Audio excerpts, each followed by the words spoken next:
Nós precisamos agir. Cada voz que se levanta, cada opinião que se manifesta de forma firme, coerente, limpa, justa, é uma semente que cada um planta. E essa semente pode germinar no coração dos outros, até mesmo dos covardes, que se omitem porque é mais cômodo para alimentar a sua covardia. Eu fico pensando hoje nos poderes. Quais são os poderes que estão à nossa volta? Primeiro são os poderes institucionais. O executivo, o legislativo e o judiciário. E esses poderes hoje estão pondo os pés pelas mãos para ficar numa expressão branda, porque todo mundo pode substituir a expressão pés e mãos pelo que quiser de pejorativo que caberá. Então, vamos para o executivo.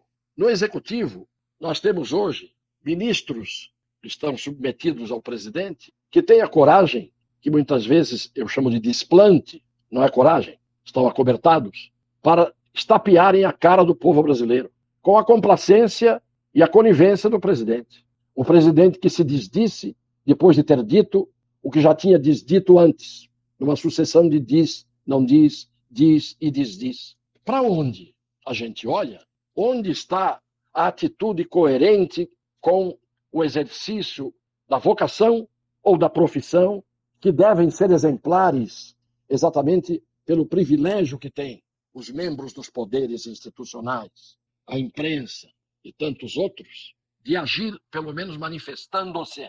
Finalmente, eu queria dar uma breve palavra a respeito dessa história do relógio do presidente, com que se está ocupando hoje a Polícia Federal, todo mundo falando disso.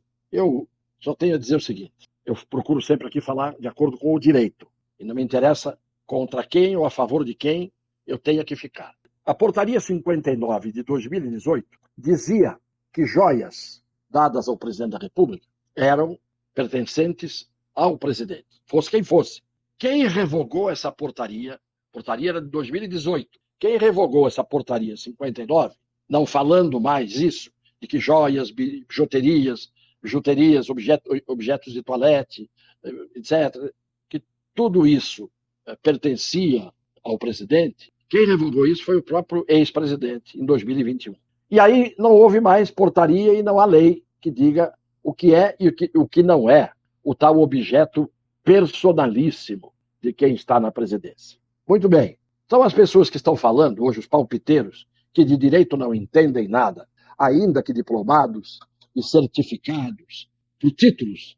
Essas pessoas têm que parar para pensar que, não havendo lei, quem vai decidir legislar tem que ser o legislativo, e não o poder judiciário, como tem sido feito muitas vezes. Um relógio dado a um determinado presidente não é para ser pendurado na parede do Palácio do Planalto. Se ele ganha uma estatueta, se ele ganha uma placa dirigida ao presidente do Brasil, se ele ganha uma escultura, essas coisas, em tese, estão sendo presenteadas ao país, ao Estado brasileiro. Agora, se eu dou um par de brincos à primeira-dama, não importa o valor que tenha, não é para ficar ali pendurado num prego na parede.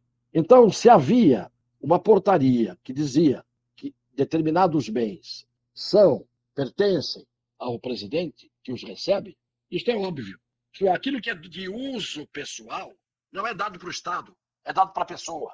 Se alguém recebe, repito, um relógio de pulso, é para seu uso, porque é um direito do chefe de um governo, como pessoa humana, presentear a pessoa que o está visitando, independentemente da relação entre os Estados. O que eu quero dizer é que, como não há definição legal sobre este assunto, não é o Supremo que tem que legislar.